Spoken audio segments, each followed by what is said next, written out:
This week on the Donut Box podcast, it's my turn to ask Micah some questions after he asked me so many questions last week, including if you were to be a Disney character, which one would you be or which one do you relate to the most?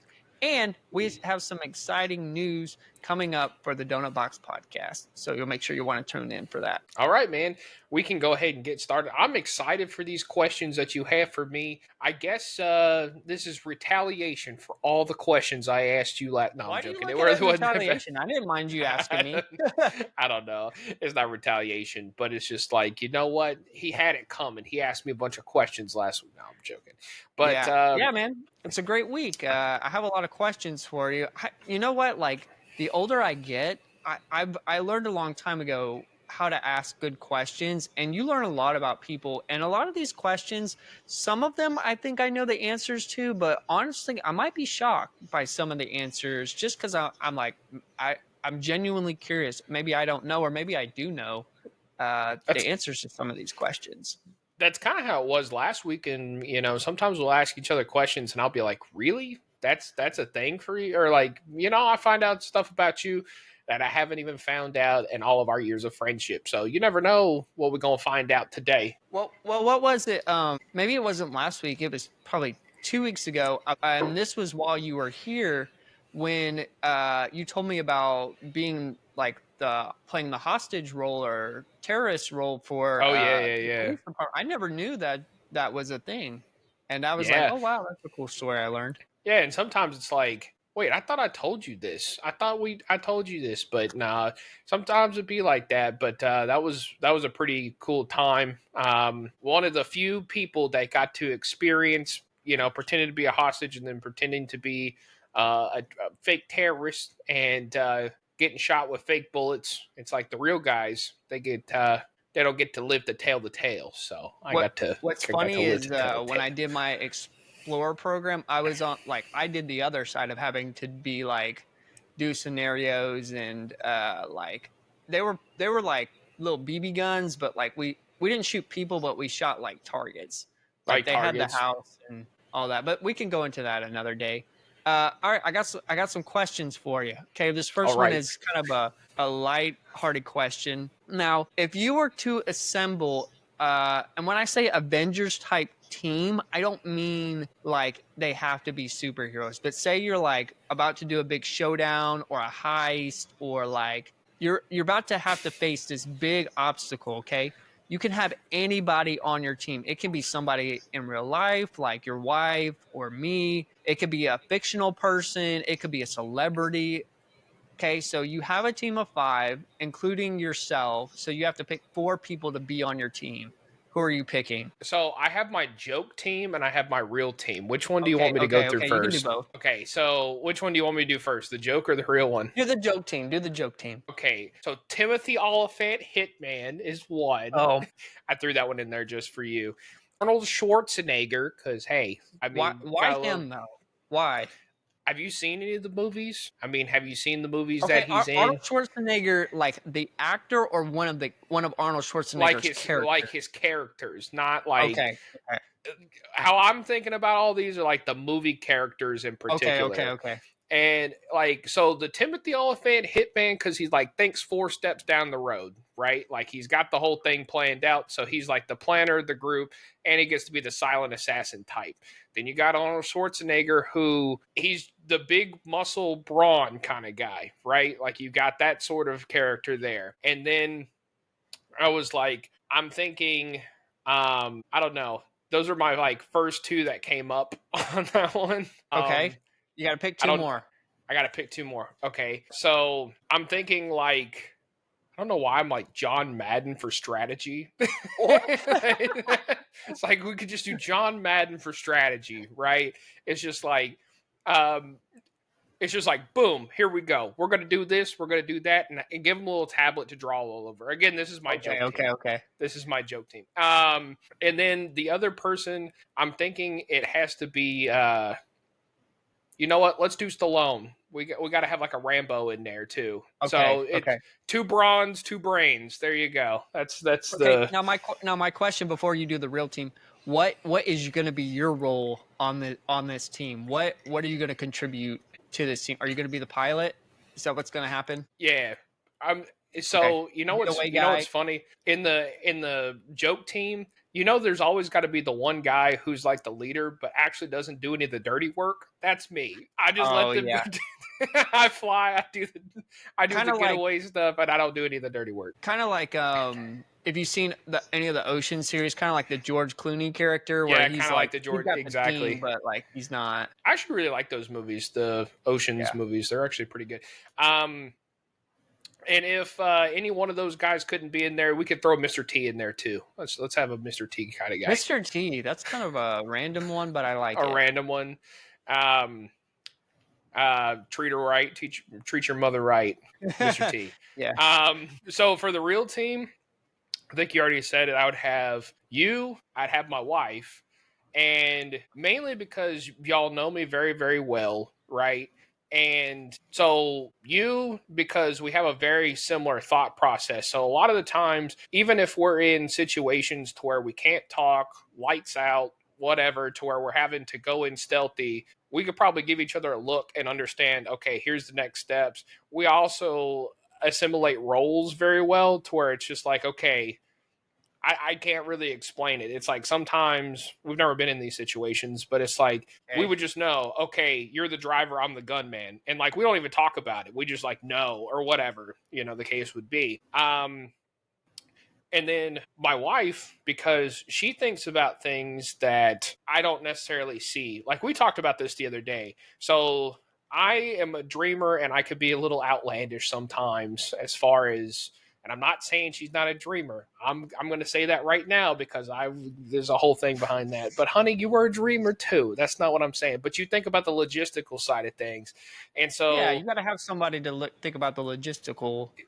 yeah, Yeah. and so if we came up with a plan that wouldn't necessarily work, or there would be some sort of hole or a flaw that I'm not thinking about, I know she'd be the first person to be like, wait a second, wait a second, wait a second. You got to think about this. You got to think about this. You got to think about this. And it's like, oh, yeah, you're right. And then you can formulate a better plan because of that. And not just that, but she's watched a lot of forensic files. So if we got to hide a body, I'm not worried about her figuring out how to do that or Okay. or something like that. I would also enlist your wife too. Listen, I think she could be stone cold too. Like all of us work MK's a really, real really one. well. MK's a ride or die. So it's That's like, what I'm saying. yep. Like I think all those people would be really, really good.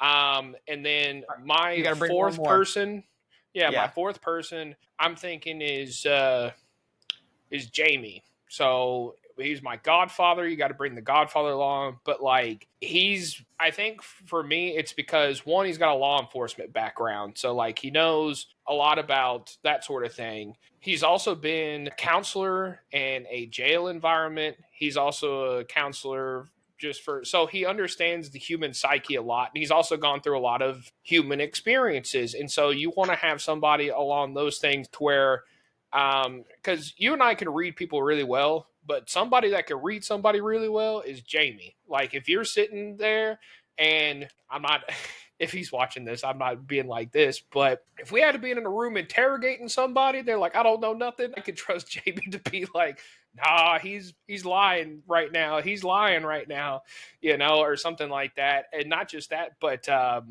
again, I think he'd be very tactful in the planning aspects of things. Or when it comes to, I feel like he would be very good if you're in the middle of a firefight of some sort. He would know what to do next and be very good at being tactful of, okay, we should do this and we should do that. And you definitely need that because he has the experience for it. Nice. Awesome. Cool deal. All right. My next question, it's a little bit more, I wouldn't say serious, but it's a little bit more, I guess, provoking. When was the first time or first moment you realized, hey, I'm actually an adult? Because I know, like, for me, I'm like, oh, yeah, sometimes I'm like, I'm actually an adult, but I still feel like a kid. But when was the first moment where you're like, hey, I'm an adult now, and I feel like I'm an adult? So when I turned 18, I kind of already knew, okay, and I think it was probably because working at the boot corral like I was, you're surrounded by people who are doing very adult things, if that makes sense. They'd go out drinking, they'd go, and you had some people that would be I wouldn't say like doing drugs, but you would have people doing like very adult things, if that makes sense. And Yeah. so I remember turning 18 and being excited to turn 18. And it was for, a lot of people, they turn 21 and they're like, okay, I got to go get a drink, or I got to go to the bar, or I got to do whatever. I remember the things that I did when I turned 18. The moment I turned 18, I went to a gas station, I bought a can of dip and a lotto ticket, and was like, I'm 18. And I remember like sitting there and thinking, like, oh shoot, if I got arrested tonight, like I'm getting charged as an adult. Like it's like, okay. But I think really the true moment was going through kind of the religion aspect of it, of okay, I'm not, and that was, I think, more the thought process behind things of like, okay, I'm old enough to make my own choices. I'm old enough to say, okay, what my parents think about is not necessarily what, or their thoughts, their ideals are not necessarily my own. And I can go out and I can figure out whatever I want to go figure out. And so there was a time where when we first moved to Texas, we had grown up. It wasn't Pentecostal by definition, but it was non-denominational, but you still had a lot of the aspects of Pentecostal ideals. And so I remember going to this church, and the reason we went there was because my grandfather was a deacon there and he was kind of a higher up, but that's really the only reason we went there. And I remember not exactly connecting with the people, not exactly connecting with the ideology and what all they were saying. And I saw a lot of two-facedness and a lot of the other things that I had seen from this subsect of Christianity was the same thing. I was just like, man, I've just been kind of seeing a lot of two-facedness in this, and they tell you to live one way, but the leaders are not actually living that way. So maybe I should try something else. And I didn't know exactly what I was looking for. I don't think you ever do when you're 18, 19 years old. You don't know what you're looking for. And so I remember so to break away from that church, it was mainly because there was a long time where there were some families that left and whatnot, but there was one guy in particular who you could just tell he was a corrupt guy. He was the number 2 guy at this church. And they had this whole event where, and it was a small mega church. It's a mega church for Lubbock standards. But I remember they had this event, and it was like, okay, you could raffle for a Mercedes Benz. And my thing is, if the church is putting on something, in my opinion, the staff shouldn't be even involved in the raffle. Like, that's just, to me, that's just, what's a common courtesy, but just, I don't know, kind of an unwritten rule of it looks bad and it's kind of bad form if somebody from the church wins it. Well, this guy ends up winning it. And I remember going to church, and this guy gets up on stage and was just like, we won it, but we gave it away to charity for God. And it was this whole thing. And it was just like, oh, Lord. And at that point, I was just like, I got to start looking somewhere else. So I went, and my very next option was an Acts 29 church. Are you familiar with what that is? Yeah. I know you shared probably in an episode not too long ago, fairly recent, just about like what it was is they allowed you to drink and they believed in everything in moderation and all that. And so I was sitting here at age 18. I think I was not, no, I was 18. And I was sitting here like, oh, yeah, that's perfect for me. Like, that's perfect because I do believe in everything in moderation, and that's good and everything like that. But I remember I went a few times and realized, okay, this is more, at least the crowd that was at this one was more college kids looking to get away with stuff, right? It wasn't exactly a community. It was just more of, okay, they allow me to drink, they allow me to smoke, they allow me to party, they allow me to do whatever, and they're not being judgmental. And so a lot of people came from similar backgrounds to myself, but it was mainly just like they weren't actually teaching things. Most of the time they would get up on stage and they would just talk about their, the only ideology and the only teachings that I heard was just like, yeah, you can do whatever you want in moderation. And that's all that it was. And that's all that they talked about.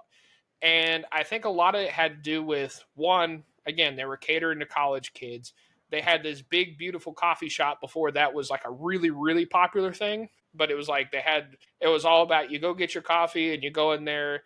And the sermon was 30 minutes, which no shame on 30-minute sermons or anything like that, but it was just, you could tell it was a check the block. You went to church this Sunday, you got your coffee, and everything in moderation. But I was looking for more than that. So I remember I tried Catholicism.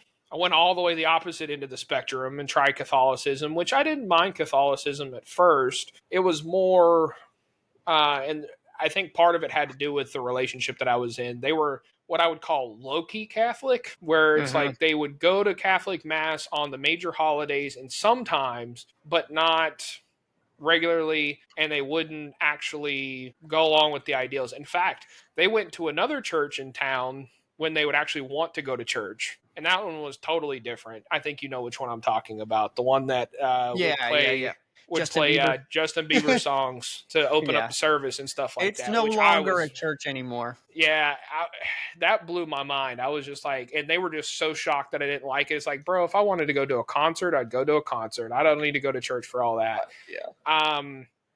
And so there was a lot of just kind of figuring things out. And so I think that was really when I started discovering, like, okay, I'm an adult. I can decide for myself. Do I like this? Do I not like this? I don't have to follow along with everybody's lead of, okay, this is what you should do. This is what you shouldn't do.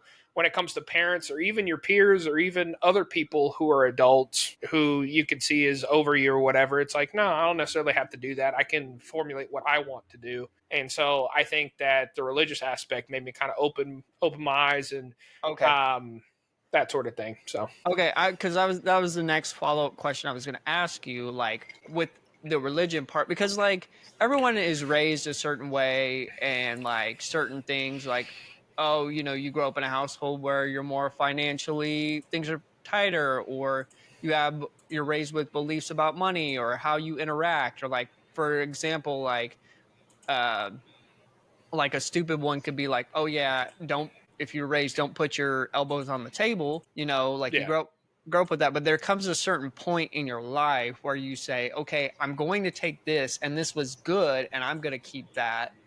But now here, this is where I'm really starting. Yeah, I don't really believe that, or my parents live this way and I'm going to choose to live maybe different. Was that around the same time that you would say where you experienced a lot of that too? Yeah, for sure. I started experiencing that a good bit around that time.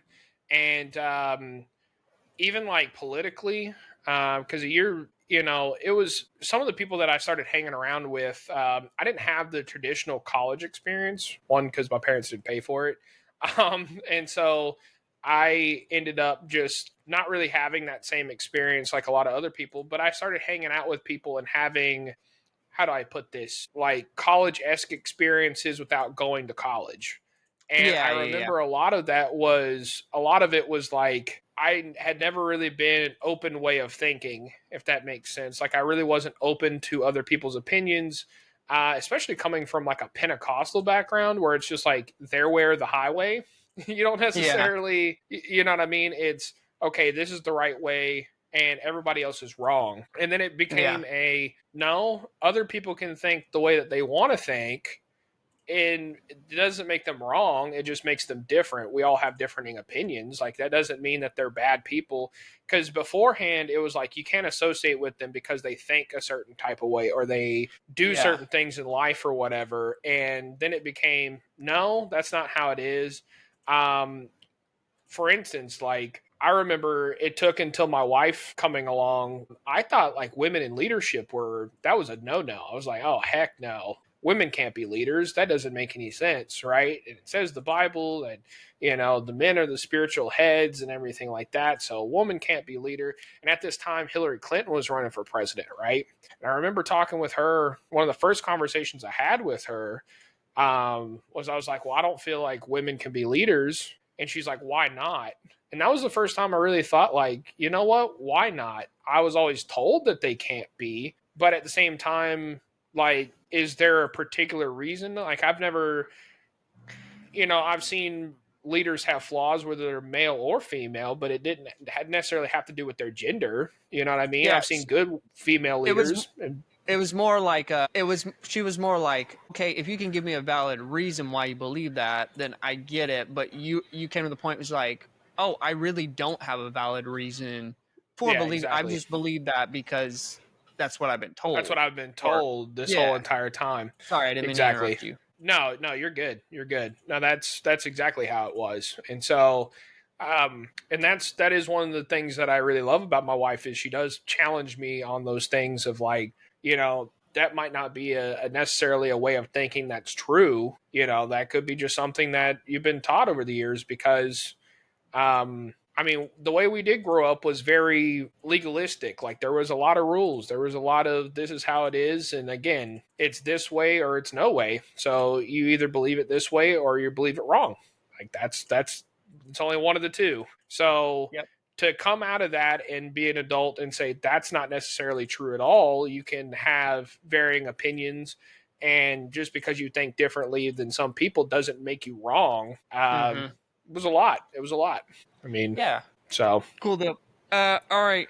I think I know the answer to this, but I'm not gonna say what I think. I'm gonna let you answer it. But okay. I have a feeling I know what you might say. Which movie, TV show, or cartoon character do you feel like you most relate with, or that is most like you? Cartoon character Bugs Bunny. I don't know why. I've always Okay. related with Bugs Bunny. And I think it's always been like the Elmer Fuds of the world think they're so smart and they always underestimate me.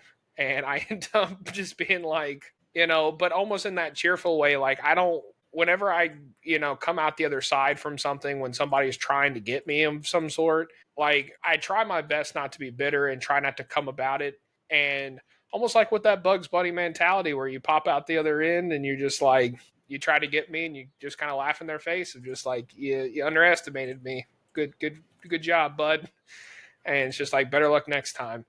I don't know. I would say that's probably my best one.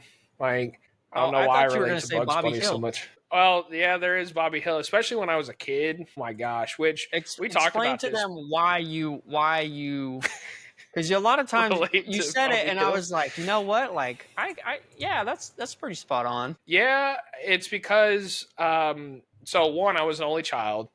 Two, like some of the things that I said and some of the things that I did back then.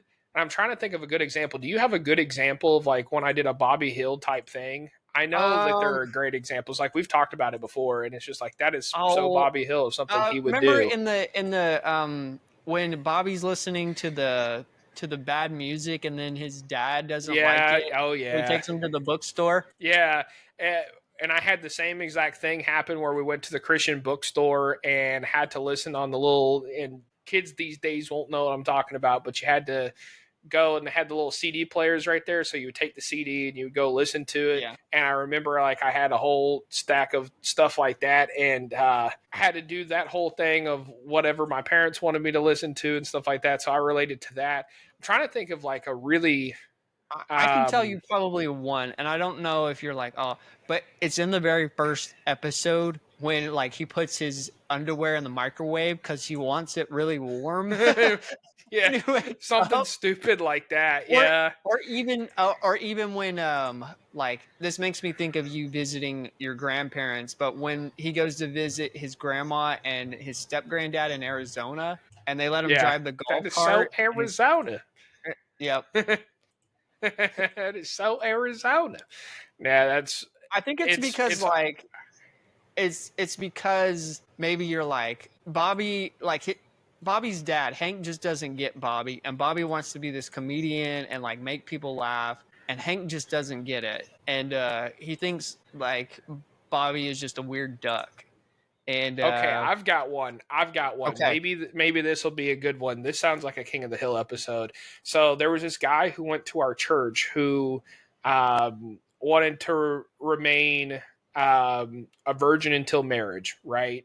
And on top of that, he wouldn't like date anybody unless he knew like he was courting them to marriage, which of course for the timing of life, that wasn't exactly a popular thing, right? It was like, okay, you still want to date. So some people in our church were about that, some people were not. Well, my dad was like, dude, date around, just don't get a girl pregnant and all this other stuff.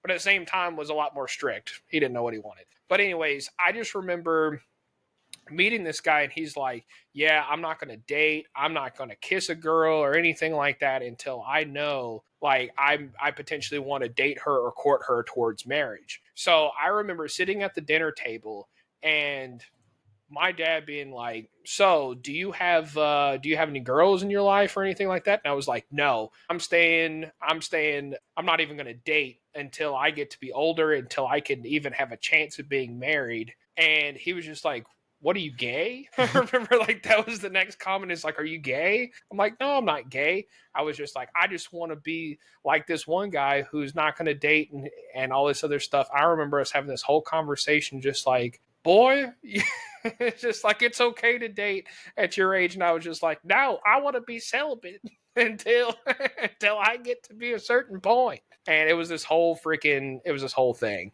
And there for a while, he questioned that maybe I could be gay because I just wouldn't date.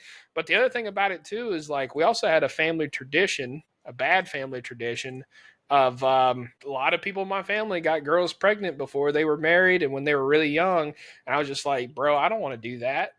Like, I want to break that. So it's just like, it's easy enough just not to. I got you. But Hank Hill reminds me a lot of my dad. So could you imagine like being as how you were as a kid and then like having my dad as a dad? Oh, that would be perfect. King of the Hill. Well, I'll put it to you this way. King of the Hill, your dad, he gave you the talk at Chuck E. Cheese. So, I mean, that seems like a very Hank Hill thing to do. Yep. Cool though. All right. You're on a road trip. Okay. What is your go-to road trip snack? Or if you're like going to stop at the gas station, what are you grabbing? So, I sound like old now, but I'm like, it used to be Doritos. I used to love Doritos chips like a good bit. But now my stomach can't handle it too much. I don't know if it's just what it is, but it can't handle it too much. I used to really like sunflower seeds, and I just stopped getting them. Like, I used to get sunflower seeds from the gas station all the time. And then drink wise, it's typically like an Arizona tea, like an Arnold Palmer Arizona tea, like the one the half and half. I really like those. But yeah, pretty much that. It's going to be chips of some sort, typically, in like an Arizona tea. That's typically the go-to move. You know what I still like to do, and you're gonna laugh at me. This is one I like to get, the Arizona tea, and sometimes I'll get the bugles just to put them on my fingertips and be like, I don't know why I like to do that. Still, no, I'll do it in the parking lot before I leave. But still, okay. This is my follow-up question, because I know you're probably this way because I'm this way. But there are certain gas stations that, like, if I'm on a road trip, I'll pull off and be like, yeah, this is the brand of gas station like I'll stop at. And then there are other gas stations that I'm like, nah, I'm not stopping here. What gas stations are you like, okay, this is a go? Now, mind you, I'm not talking about whether it looks sketchy. I'm just talking about brands. Okay. Brand wise. Okay. Yeah. Which ones are you stopping at? Which ones are you like, yeah, I don't care if it's the nicest one, I'm not stopping at it. I used to be like on Buc-ee's because of the amount of people, but I'll still stop for Buc-ee's. Yeah. And then Love's Truck Stops. Like, I like those better than Pilot or Flying J for some reason. Like, a Love's Truck Stop. It's like, okay. And then I do like Circle K's. The ones that I don't like, and these tend to be sketchy anyways, I don't like Sit-Go's for some reason. Like, I don't like Sit-Go. I'm like, I'm not going to no Sit-Go. I don't know what it is about that, but there you go. Trying to think of another brand that I don't like. Now, this is kind of unpopular because of where I live, because like the headquarters is just down the freaking street, but I'm not a big fan of a lot of Valeros, actually. Yes. Like, I don't know what it is, but I'm just not a big fan of Valeros. When I lived up in Lubbock, they are too expensive, and typically they're expensive but not very nice. Like, they're not expensive for a reason. When I lived up in Lubbock, I did like Stripes. Like, Stripes were good. I did like going there. Okay. But that's a little different than going on a road trip. That's just like local in town. All right. But yeah. QT. Yes or no?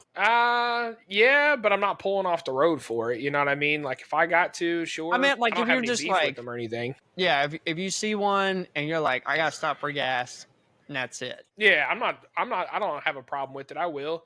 I feel like they're trying to be like, I saw some QT commercials not too long ago where they're like trying to be, they're like, I don't know what they're trying to do. Um, have you heard, like, I don't know if you've ever been Northeast, but there's these gas stations called Wawas up there. Oh, I I've feel heard like they're of trying to be those. My like wife those. talks about those. They're like, they have like these, everybody raves about their sandwiches. That's what like people always talk about, is like you go to Wawa for a sandwich. And like I feel like QT, at least by the commercials, that's kind of what they were doing. They're like, oh, we got the best Philly cheesesteaks and stuff. And I'm like, no offense, but I'm not getting a Philly cheesesteak from a gas station. You know what I mean? Yep. Okay, BP. Uh, Are you stopping at a BP? Not after the oil spill. No, I'm joking.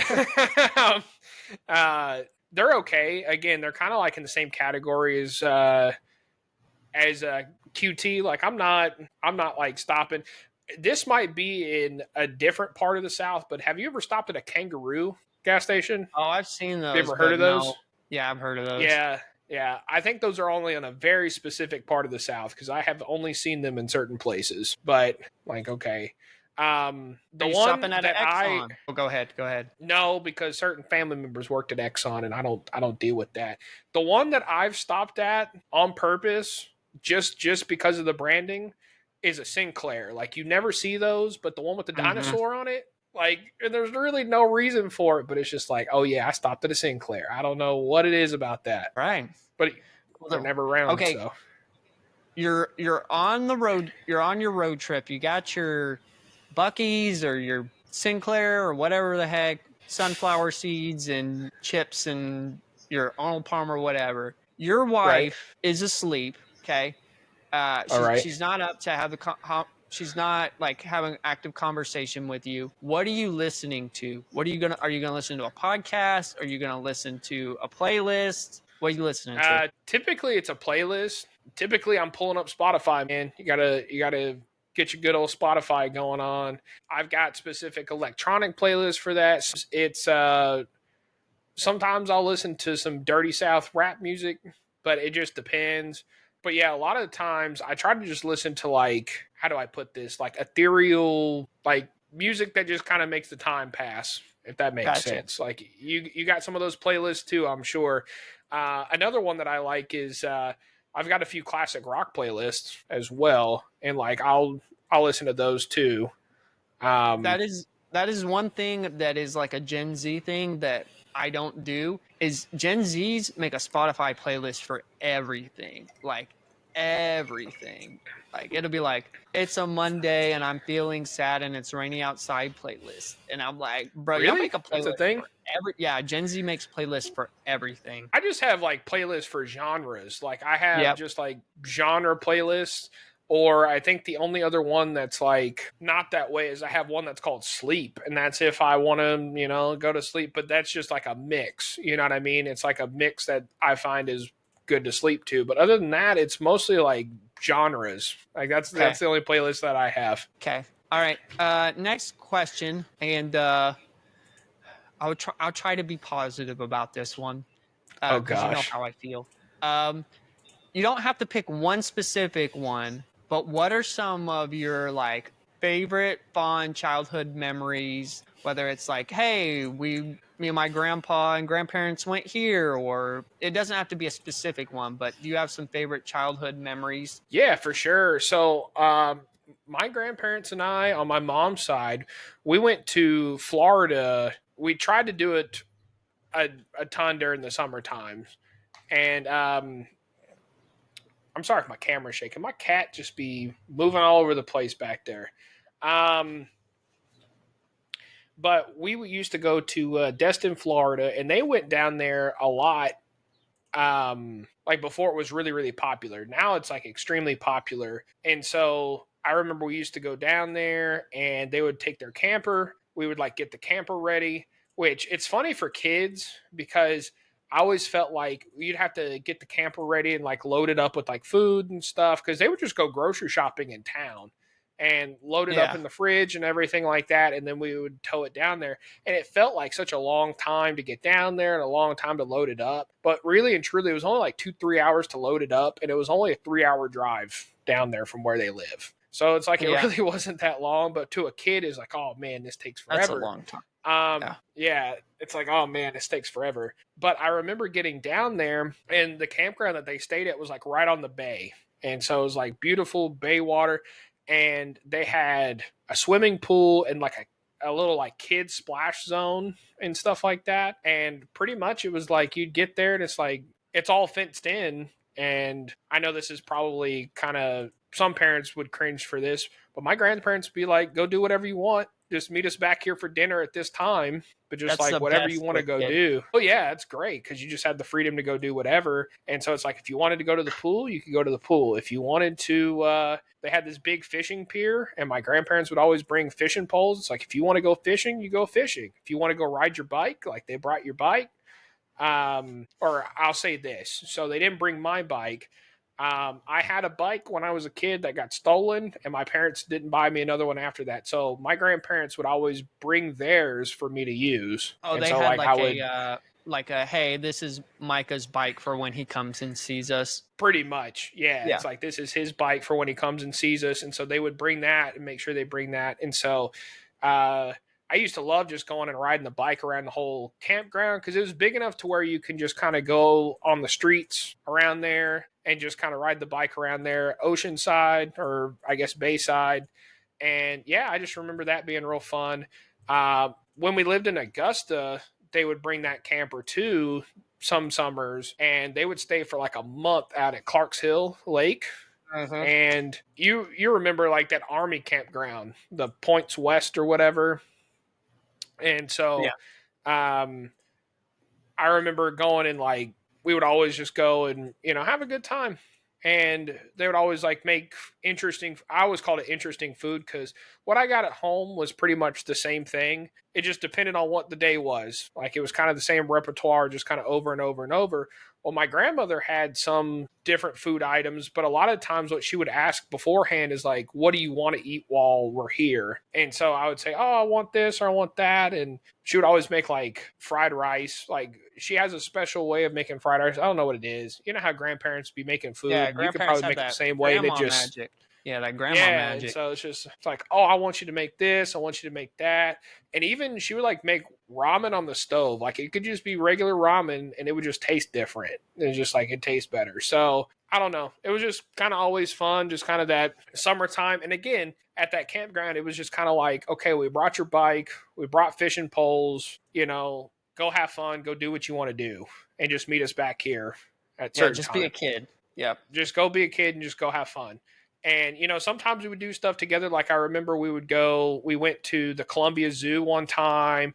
We went to Atlanta one time. We even went to Helen, Georgia one time. Oh, yeah. And I think they were disappointed because, of course, it's supposed to be like a German town. But at the same time, it's a tourist town. Yeah. Yeah, it's a tourist German town. And so they, I don't think they were very impressed with it. You know what I mean? I think they were kind of like, eh. And everything is really expensive because, again, it's a tourist town. So we went down there a couple times. I just remember them being like, yeah, I don't think we'll go back. But I remember going there. And so we just kind of went around and had a good time. But those were kind of some of the fonder memories. And yeah, it's like, boy, I hate to sound old, but it's just like, boy, if I could just have a non-responsibility vacation where somebody's cooking for me and all I have to do is worry about coming back in the evening, I would take it. It'd be great. That's why we need to go on a cruise. Yeah, exactly. That's why we need to go on a cruise. Exactly. So nice. Do you have it? Yeah, do you have any others? Those are share, some of the better ones. You're like that. That's a good one. I think those are good ones. Yeah. What? Those next are good one? Ones, okay, what? We won't talk about this. We won't talk about the summer that I went to summer school. That wasn't fun. What? So. Next question is, what is? And when I say like universe crossover, it could be like Superman versus Hulk, or it could be like, hey, Harry Potter meets Star Wars, or even like Malcolm in the Middle versus King of the Hill. Like, what universe crossover would you love to see? Did they ever do a Family Guy King of the Hill crossover? I know they did Family Guy and Simpsons, didn't they? Yeah, I don't think they ever did. They just made jokes about King of the Hill, but they never did a crossover. I think that one would be interesting. One that I think would be kind of interesting, and I think it's because there's so many people who have legitimate like beef with each other between these two markets, is Star Wars and Star Trek. Like, could you imagine? Oh wow. Yeah. Like, could you imagine it's like you're in space and Han Solo were to meet up with the USS Enterprise and it just like they link up somehow? That'd be kind of funny. I mean, it wouldn't really make sense with the timelines because Star Wars is supposed to be a long time ago in a galaxy far, far away, and Star Trek is supposed to be like futuristic Earth. But still, it's I don't know. It'd be kind of interesting, and again, it's because how many people, and I think this is kind of an older generation beef, but I've met so many people that are like, Star Wars is better. No, Star Trek is better. And they like get into this whole fight about it. And it's just like, they're both different in their own ways. You know, I don't think one's better than the other. I think they're just different. You know what I mean? Like they're not. What's interesting is Cody Rhodes said this in an interview. He said there are two universes that the fans love to eat each other alive within those universe and squabble about it. It's like an internal civil war. He said one is the wrestling community, and he said two is Star Wars community, because he said Star Wars fans will argue with each other over which sets of movies are better. Yeah, which it's interesting. So I would be interested to see what that would be. Are there any other crossovers that you would like to see? Those are the ones that's come to mind. I think that, I don't know, man. I think those are the only ones that come to mind. Again, these questions, the hard part is we'll get off the podcast and I'll think of totally different ones. Okay. You know, I'll be like, oh man, that would have been good. But that's for great. Now, I think that's it. Okay. So my next one is, and I think maybe we asked each other this question when we did the podcast a couple weeks ago when we were here together. What is a stupid belief or hill that you will die on, other than the fact that Hitman is a good movie? I'm just kidding. But something like that, where you're like, this is stupid, but you're like, I will fight someone over this. Going back to Star Wars, back in the day, I was dating this girl and I broke up with her because she said Star Wars was stupid. I was just like, well, we're not going to work out, so goodbye. Yeah. Do you have any others like that?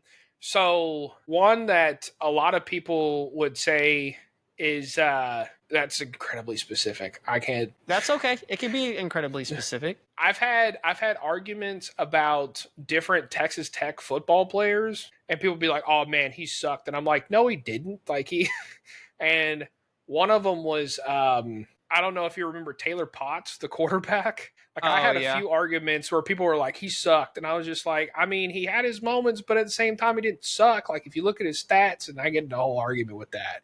But that's incredibly specific. Like it's incredibly specific. That's the nature of the question.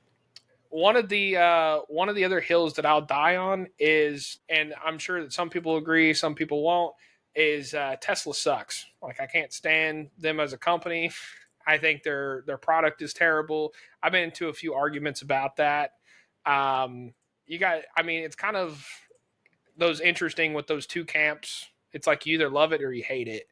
But it's like I've had arguments with that, but that's a hill I'll die on. Is just like, bro, they suck, and they're gonna, a lot of them are gonna break down, and you won't see a lot of Teslas on the road. Give it a few years. Like I feel like that's what's gonna happen with that. Another one that's a hill that I'll die on, and a few years ago it wasn't, is the NFL is rigged. Like I used to not think that those people were right, but now the more that I get older, I'm like, oh yeah, it's just like WWE. It is literally, I mean, it's an entertainment purpose, and it's scripted. I mean, they even make jokes about it every year now. Like, yeah, it's scripted, and here's what's on the script and stuff like that. It's like, We know that's what it is, but there's still a lot of people that are like, how can they script football? Like, how can you script that sort of thing? It's like, oh no, it's definitely possible. It's like you make a certain number of ref calls go a certain way, or you have the coach call a certain thing wrong on purpose. Like, you could definitely make it happen. Like, it's not a anomaly to make these things happen. But now, I mean, that's a hill that I'll die on. Doesn't mean it's not entertaining, because I mean, you have your storylines and stuff like that. But those are some of the ones that are a hill that I'll die on. Aviation wise, I've been into a few av nerd conversations about some of the newer planes versus some of the older planes, and one of the hills that I'll die on is I don't care if they're less fuel efficient and they're not as good. Some of these older birds, man, keep them flying, man. I love that they keep them flying, and I'm not a big fan of. I feel like car guys will get this, and this is the argument that a lot of people say is not true. Newer planes, you've probably heard car guys say there's one model that everybody's going after. It's just what's the brand name on there, but I mean all SUVs look the same, all sedans look the same, that sort of thing. It's becoming the same way with aviation. There's no variety. It's all the same. Just depends on what engine and what airline brand is on the side of it at this point. And that's why it's just like keep the old guys flying to get a little bit of diversity in there and whatnot. Because at a certain point, my kids are not going to, if they are interested in it, they might not be. But if they are interested in it, it's going to be hard for them to identify certain things. For me as a kid, it was different because different planes look different. So it was easily recognizable of, oh, that's this, that's that. And that pretty much gone now. So, but you'd be surprised. There's a lot of people in the aviation community who's like, it's better this way. It's better the way that it is right now. It's like, no, it's not. Don't go there with me. We can get into a whole fight about that. Hey, there you go. One that I will die on and I'll fight people over. Okay, I love America. Okay, I love America. I would call myself like patriotic to a degree, but I'm not like, oh yeah, I'm not gonna be wearing red, white, and blue all the time. But I feel like I am more patriotic when it comes to Texas than America, which I know sounds really bad. But I will fight someone who says Texas sucks. I really will. Yeah, I understand that. And when we go to the Alamo, I tell you, if you don't take your hat off, that's disrespectful to me. Because I'm like, these people died so that you could be here. And I'd fight somebody over that. People died, so you're not a part of Mexico and under the oppression it was back in the day. Yeah. I'm telling you. My next question is for you. Okay, you wake up in the 1950s or 1960s. Oh, what job do you think you would have? Like you were born during the time where you would live during this period. What job do you think you'd have? Easy. Pilot. You could be a pilot so easy back then, it's not even funny. Like there wasn't any of these hours requirements. There wasn't none of this stuff. Have you ever seen the movie Catch Me If You Can? You've probably seen that one. The whole reason he was able to fake that, you could even fake having the hours and fake having the credentials and be a pilot at that point. I'm not saying I would do that, but at the same time, a lot of the times it's just like you wouldn't even hardly have to get any sort of training. Like take Sully. Sully Sullenberger, the guy who landed on the Hudson and everything. Everybody's like, I've read his book. You know how he got his start? Literally, he was from North Texas, and there was this World War II vet that was giving flight lessons from this dirt field, and he took some flight lessons and moved up in the world and was able to, he went and joined the Air Force and stuff like that, but just with the hours he would have had back then, he could have been airline pilot.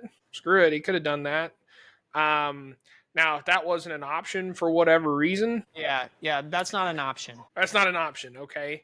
I definitely think I could see myself. That's hard if that's not an option. I don't know, man. It's just like, I don't think I would do like sales or anything like that, but I could see myself, wanting to do something in a suit and, something business related. Maybe even owning my own business of some sort. I don't know what that would be. Now, if I could have the knowledge that I have now, it's like, oh, easy. you start building some IT frameworks already back in those days. Bet you'd make a lot of money. I'd be making that Bill Gates money early on. Bill Gates, who? You wouldn't even know what's coming. If you started some of this stuff in the 50s, that'd be crazy. It's so crazy. My wife and I were watching Psycho, which it takes place in 1960.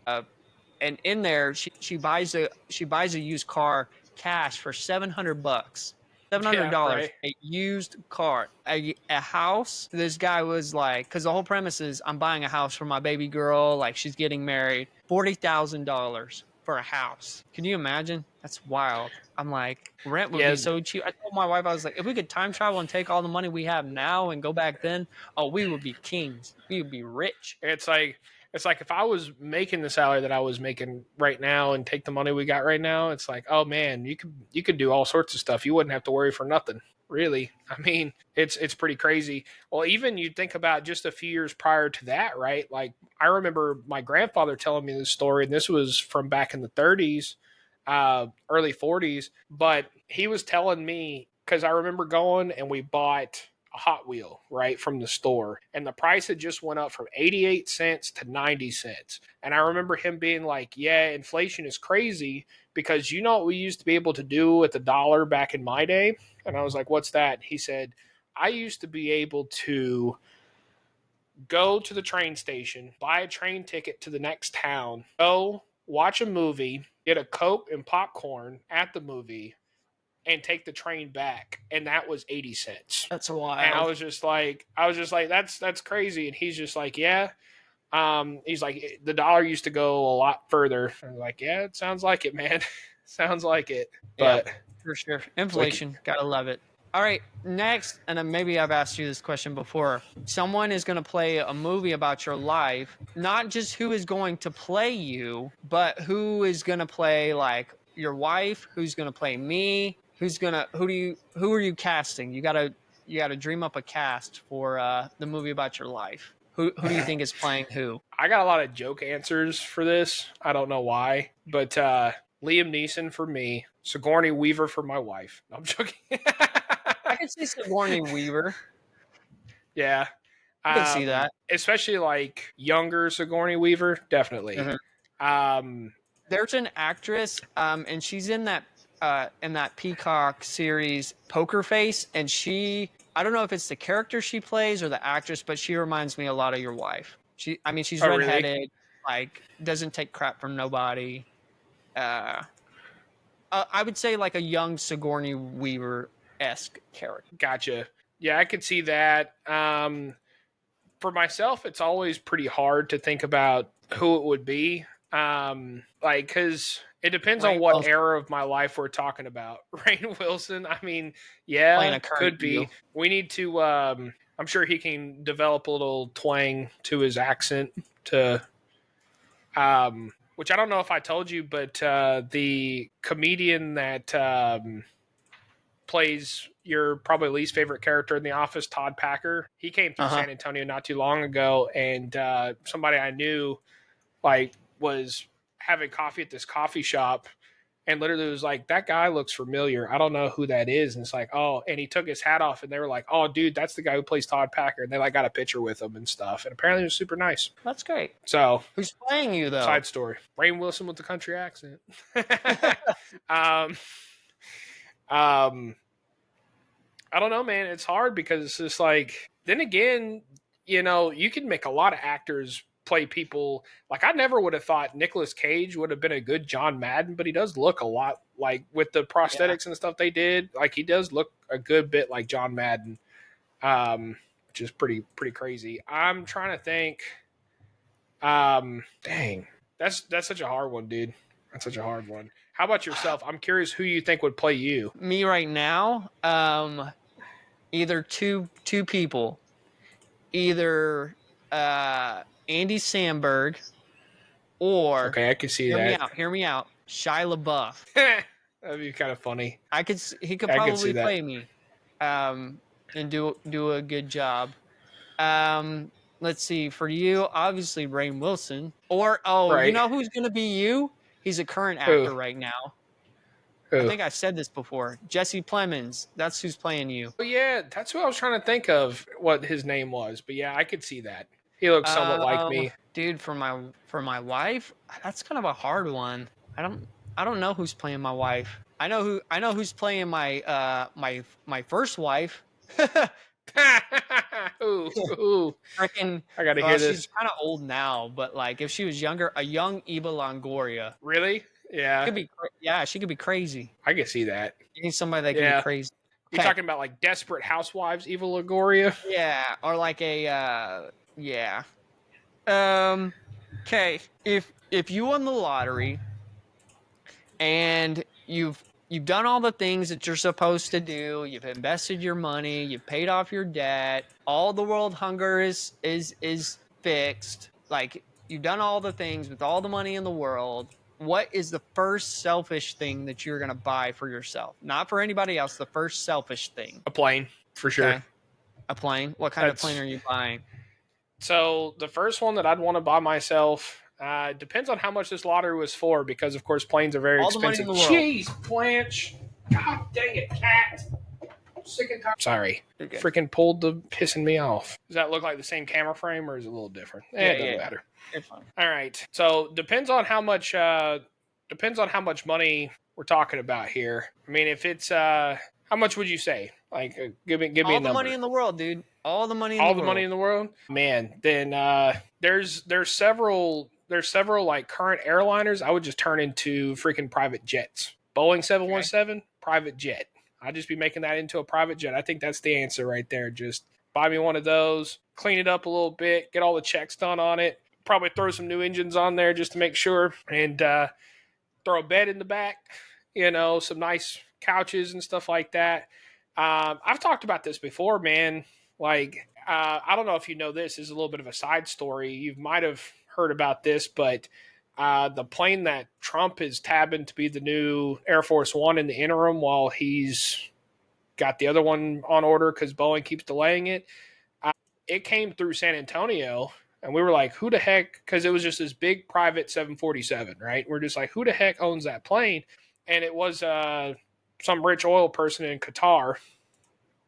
And like it came through, and I was just sitting here going, if you own that, like that's bigger than most people's houses, and it's a plane, you can have that. It's just like, bro, I would just live on that. It's like I wouldn't even have a permanent address. Just I'd be like certain people, except in a. I was about to say, don't make this too easy for me. Don't set me up with that.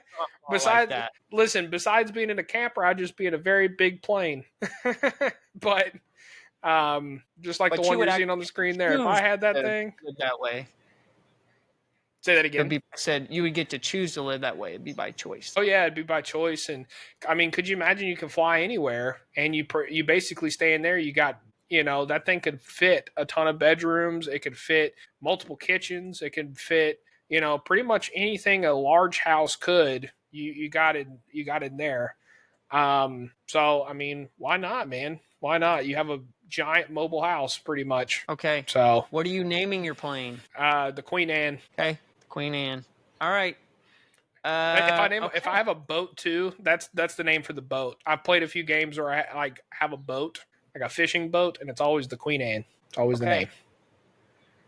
If you have a boat and a plane, are you going to name them both that? Well, I have to think about it, but not rich enough to have either one right now. So we'll cross that bridge when we get to it. Okay. Next question. All right. When you have kids, what is like, hey, these are the bucket list things that I want to make sure we get to do before they turn 18 and get out of the house? Like some people are like, yeah, I want to make sure my kid goes to Disney World. What's like those type of bucket list things that you want to do with them before they grow up and go to college? I want to take them to Germany and show them where I grew up, part of my life and things like that. And then if certain members of my grandmother's family are still alive, I'd like to go meet them because, German people are very, very, they're very friendly. You know what I mean? Especially family members and stuff like that. And, you can have the regular tour of Germany right? But at the same time, they'll show you stuff, they'll show you the local places, and they'll probably like insist we stay with them kind of stuff. And I'm not saying that's the reason you do that, but it's a good experience. It's a good experience to just be able to go and see that sort of thing. And then also see where their grandmother came from, see where I live, see where kind of, then again, a lot of the stuff that was there, kind of like when we went through Augusta, has been torn down and made into something else. But at the same time, you still get to go and kind of just relive that sort of thing. And I mean, Germany's a really cool place. Honestly, if they didn't have some of the political things and I didn't have family here in the States and my wife didn't have family in the States, I wouldn't mind living in Germany. It's a different culture, but it's not a bad culture. It's a good culture to live in my opinion. Anymore. Sorry, yes. World War II joke. World War II joke. Now, you asked me that 50s question. Coming off that little bit, I don't think I'll go, but nah, it's so I think that a lot of the other stuff is just kind of the basic items. I don't know. I really would want to take them to probably Universal Studios. Never really got to do that. Like Disney, not huge on. We'll probably go just because, I mean, you take your kids to Disney. I've never personally been, but at the same time, if my kids are like, I want to go to Disney World, I'm not going to say no. I'll be like, okay, we can plan a trip. But Universal, I think would be fun just for all the different movies and things like that, the different sides of the park, that sort of thing. A lot of amusement park stuff, because of course I'd want to go to Six Flags with them. I'm hoping they're like me when it comes to thrill seeking. Maybe not at first. We remember how Micah was at the beginning of let's cancel the whole trip because I was a little scared of some things. But at the same time, it's like hopefully they have that little bit of adrenaline side to them. If not, somewhere like Universal, you can still enjoy certain aspects of it. Yeah. Is there anything else you would want to take them to do or go see? It depends on their interest because I don't also want to force them into things. Yeah. But at the same time, it's like, say they're into football, like I am. Okay, I'd want to take you to a college game or an NFL game or multiple basketball game, just different sporting events, like things like that. That's stuff that I wanted to do more as a kid, like have been able to do more. But again, if they're like, I'm not really into sports, then I'm not going to like force them into that and be like, you're going to a sporting event. Like I'd still probably be like, let's go to basketball. It'll be fun. But like, if they're like, nah, it's not my cup of tea. Like I'm not going to force them to do it. You know what I mean? Yeah. I think the other thing too is, and this one's kind of just basic, but deep sea fishing. Like just hopefully they're into fishing too. But like I feel like deep sea fishing, even if you're like not into fishing, like as for a kid or even a teenager, it's fun. I mean, even if you don't like fishing, you could be on a boat and kind of go out in the ocean. That's always an experience. So yeah, like just kind of stuff like that. Now there is no perfect family, and as much as TV like makes it out, there's none. But which TV family do you hope that your family is most like? Like, if you want to talk about ideal families, and so there's two that come to mind, and I don't know, you're going to judge me for one of them. I'm very sure of it. But one is like the Cleavers from Leave It to Beaver. I don't know why. Because I'm just like... They're the perfect family. I mean, really and truly, it's just like, okay, you got mom, dad, 2 kids, and yeah, they have their problems, but really and truly, are they problems? No. Are the kids bad? No. They just kind of get into some mischief, but they're not bad. Like they're just kids, they just do that sort of thing. Or, not that I want a family this big, but like the Brady Bunch is kind of one of them. You got your mom, dad, and they are able to, again, the kids are not bad. They're just kids, Yeah. But at the same time, it's like, those are very idealistic, kids are, you find Marcia in the garage smoking a cigarette, ooh, and that's like the worst thing they're ever going to do.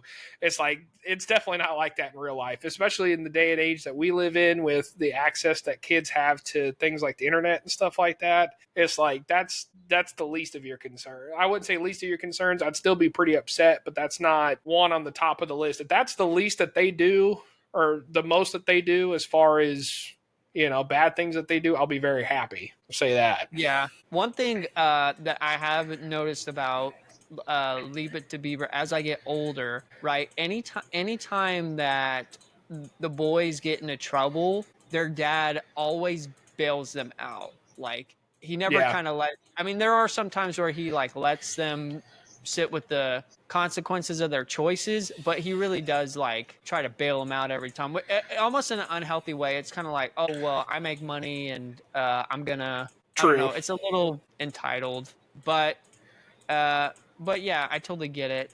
Uh, one thing that I'm like, yeah, every time I watch this show, even as an adult, and I'm not talking about like, because their family is a little bit toxic, but I always tell my wife, I was like, if we have kids, this is going to be, is Malcolm in the Middle. Yeah. Every time. But I'm like, what's funny is like the mom is so unfazed by like anything that happens. Like anytime the boys get in trouble, the parents are just like, yeah, they parent them, but then they're like, well, oh yeah, Dewey got in this again. And like dad comes home, Hal comes home, and like the boys are standing in the corner up against the wall. And he's like, oh, boys, how long are you in for? And they're like, 20 minutes. He's like, okay. He's like, he just knows Pretty they're much. messing up. Well, I think the thing too is not to go all in on Malcolm in the Middle, but I think part of it is Francis was so bad and got into so much trouble to where it's just like what they're doing, what the other boys are doing. Like, yes, it's bad, but it just doesn't phase them. It's just like, yeah, okay, yeah. we've been here before with Francis, you know. Exactly. We can go a whole thing on Malcolm in the Middle. That was one of my favorite shows as a kid, believe it or not. Yeah, it's a good show. Okay, all right.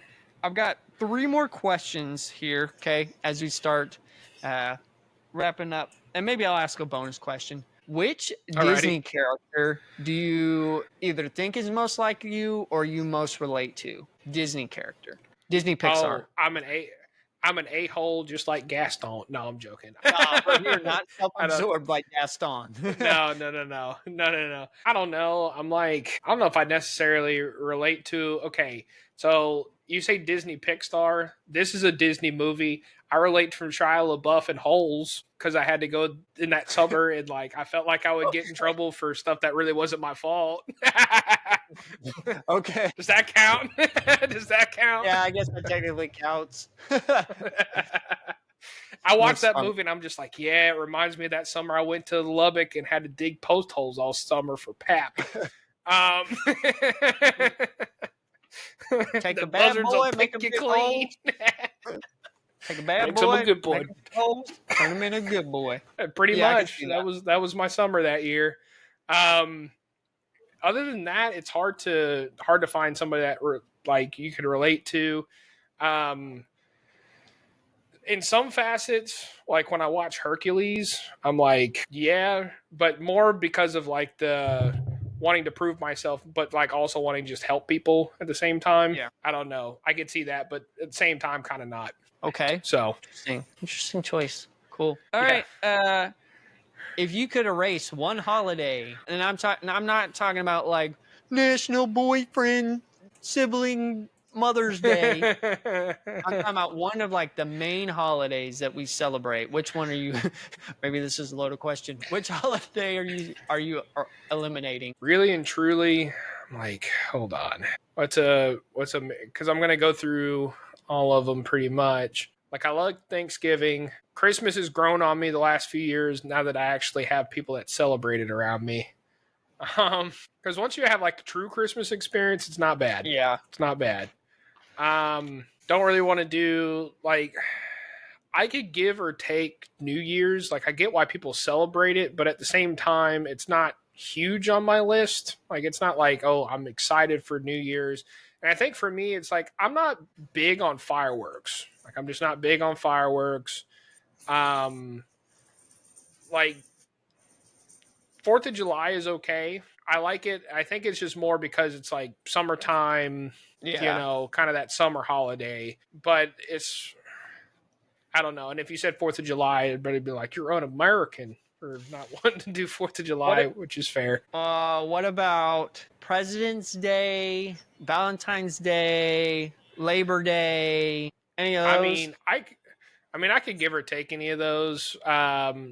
We could say Valentine's Day. You got to pick one to we could say we can say Valentine's Day because, listen, I'll just put it to you this way. So many people use it as an excuse of like, not just expectation, but it's almost like the Christmas or Easter of relationships.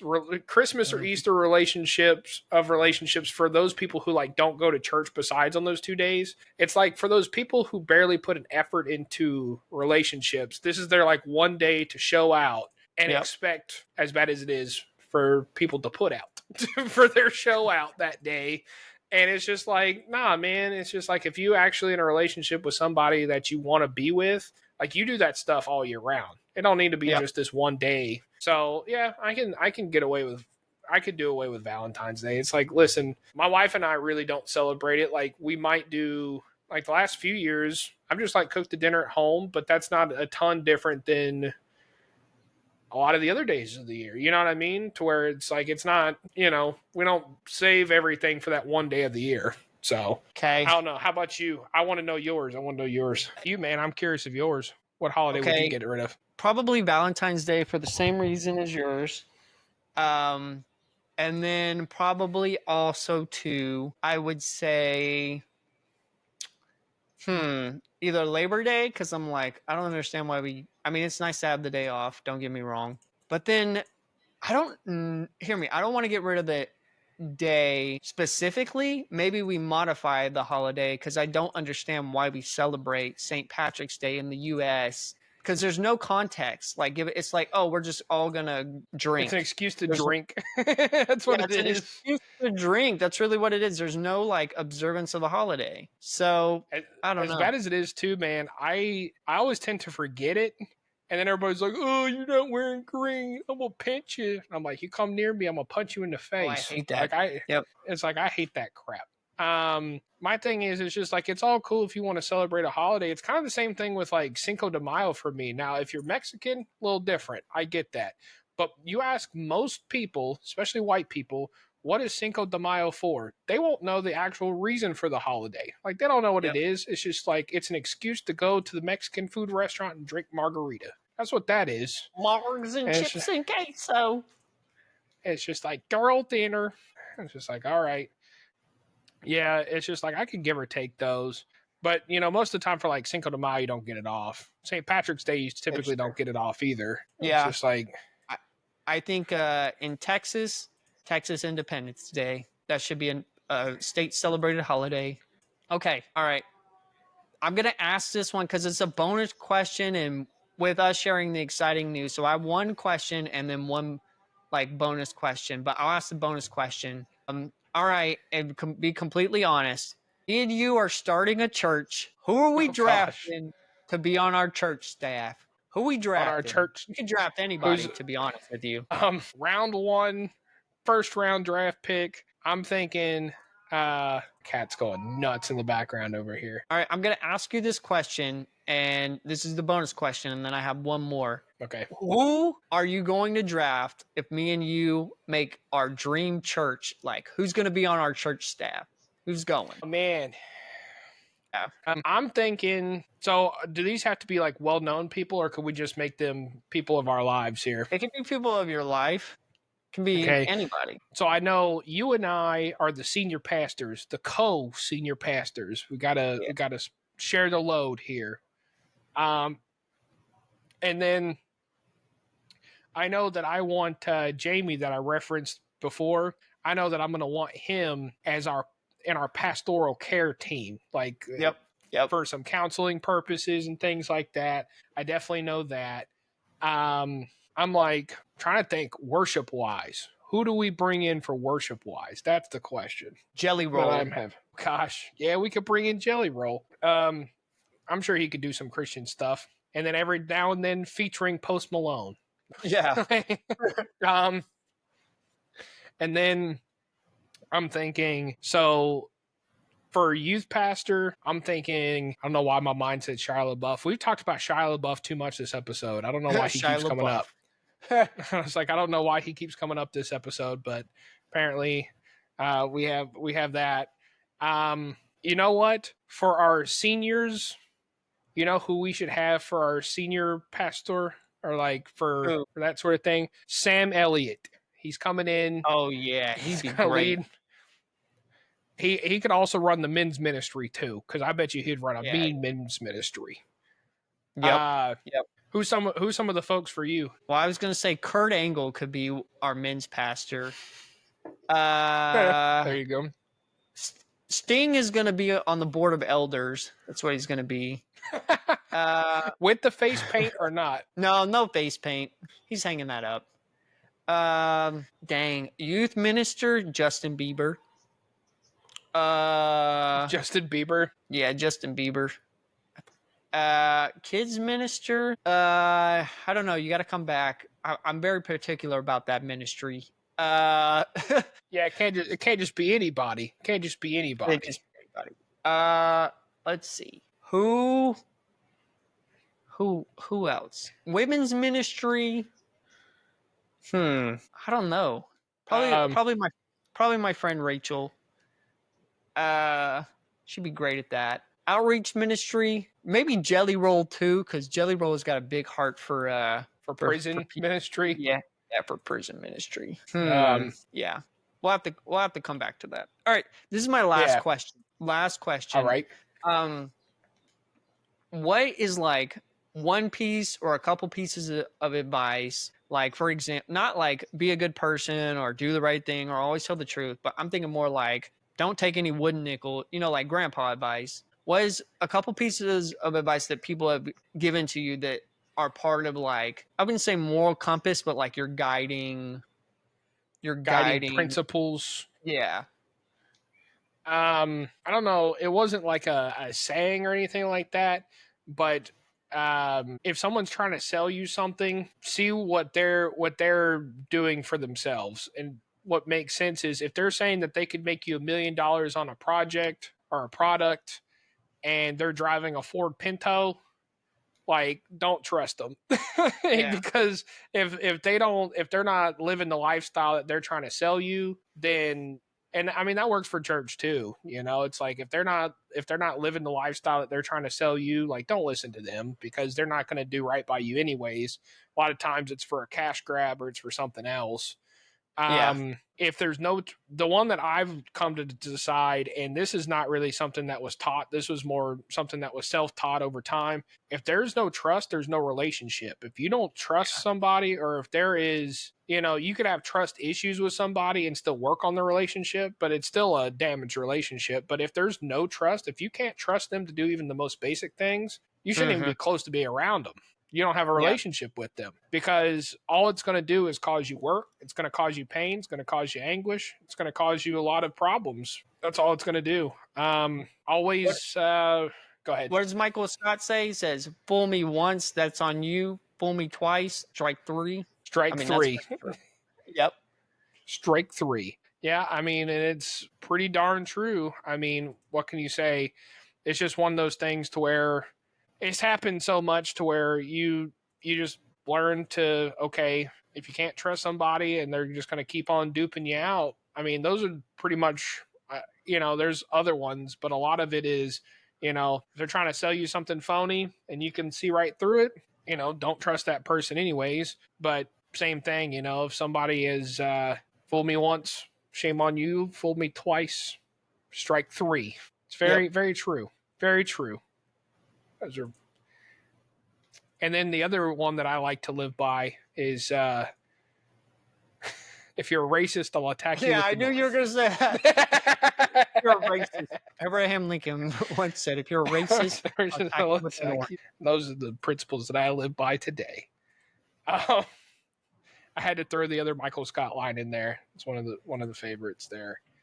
But yeah, those are the two ones that I can think about right now. Again, the hard part is, we're going to get off the podcast and I'm going to think about more later on. Be like, oh yeah, I could have said that. And I could have said that. That's always the hard part. Gotcha. Cool deal, man. Well, thanks for answering all my questions. I thought we've had a good discussion and some good questions, some fun questions, some thought-provoking questions, all that. But we've got some news to share with you guys that are listening or watching or what have you. So, Micah, do you want to tell them what's up? Yeah, man. So, it's kind of with heavy heart, but at the same time, it's not terrible. We're deciding to take a little bit of a break from the podcast for a little bit, and a lot of it is just mainly we want to regroup, refocus, and make the best product that we can for you guys. And it's one of those things to where we have a great time, but it's not what it used to be. And we want to bring the energy that we used to be, and we want to do something that we're passionate about. And so with that being said, it's like we're going to do this episode that you're watching right now, and then probably the next episode, and we're going to take a little bit of a break. How long of a break? Not sure, but we want to come back again with a product that we are passionate about, that we can bring as much joy and laughter as we intend to each and every week. For those of you who've listened this entire time, we really appreciate you. It's hard because we've been consistent at this thing for, 3.5 years, and every single week. And sometimes, just like the analogy that I use with Chris, sometimes in video games, when you're trying to get over a hump or you're trying to get over a level and you've done it and failed a ton, and I'm not saying that we're a failure, but we're just not where we want to be with it. You go and you come back and you get it and beat that level, and you do what you want to do the first time around right after you kind of regroup, refocus, and rest up. And so we're going to do that. How many times have we talked about in our Eclair segments in different parts of rest is important? And sometimes if you're not well rested, you're not making the best product. And we've got a lot of things going on in life. Got a lot of other priorities that are taking up a lot of our time and a lot of our energy and a lot of our effort. And I don't know, for me personally, I want to make sure that we're giving the best product out there. And if it's not something that is, I'm not saying number one on our radar, because of course family and other things are number one on our radar. But as far as hobbies are concerned, that we're not 100% passionate for it, 100% engaged on it, and it's not just a week after week doing the thing over and over and over again, that's not fair to you guys, not fair to us. So we'll come back, and we'll have a great product for you when we come back. What do you think about that, Chris? Yeah, we're not, nothing, it's not like we're killing the podcast, but we're just taking a break and like you said, trying to figure out, hey, what's working, what's not. Because when we first started the podcast, it was a creative outlet for us, and the format that we had was great, and it was working. And then we realized we kind of hit a plateau, and so that's when we started reassessing things of like, okay, what can we try to make it just adapt and evolve and all the good things. And so our heart is just to, like Micah said, put the best creative thing out there. So we're just taking a break from the podcast. Are you and Micah still going to be friends? Yeah, duh. So absolutely. Yeah, so it's great. Like Micah said, we didn't take this decision lightly, but yeah, so we're excited, and I think the comeback's even going to be even that much greater. Yeah, absolutely. And just like we've changed up the format a few times, it'll probably look a little different or be a little different. We don't know exactly what that looks like, but at the same time, for those of you who follow us on social media and things like that, of course, we'll keep you informed as things go along. We'll keep all of our videos out there. We'll keep all of our audio recordings out there. Again, it's not we're going away forever. It's just a goodbye for now. And again, next episode, I wouldn't say we're going to do like a see you later episode, but we'll have a little see you later. A tribute. Yeah. A tribute episode of what we've thought has been our favorite and just kind of stuff like that. It'll be a little bittersweet, but at the same time, again, it's not a forever thing. So it'll be good. I want to tell you this, that we're going to go and we're going to rest because I want to enjoy my life every day to the fullest. And I mean live. Truly live. You know what? Next episode is going to be if you only had 6 months to live. That's what we're going to go on. That's what we're going to go on. That's what we're going to talk. No, I'm joking. But no, it's been great, and it's one of those things. Again, like Chris said, we didn't take it as a light decision because anytime you do something consistently for as long as that we have. I'll be real with you. To not do the podcast another week after that will be heartbreaking because it's almost like, and this is kind of a weird analogy, but it's almost like sobriety, when it's like you kind of reset back to zero of being, I'm not saying it's nearly the same, But at the same time, it's kind of that weird thing of one of the pride points of my life is, okay, this is probably the most consistent thing I've ever done in life, as bad as that is to say. I've never been so consistent to do something for, I mean, besides the relationship with my wife and with my friend. But again, you get what I'm saying? Like, from a hobby standpoint, things come and go, and it's hard to do what we've done for 3.5 years. So it's going to be hard to step away for a little bit.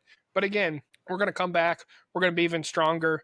And to those OGs out there, we're going to gain a lot more following too once we come back, and we'll enjoy it. We'll enjoy our time, and we'll enjoy exactly what we're doing. And who knows what that'll look like? But we're gonna go rest, plan, and come back. Yeah.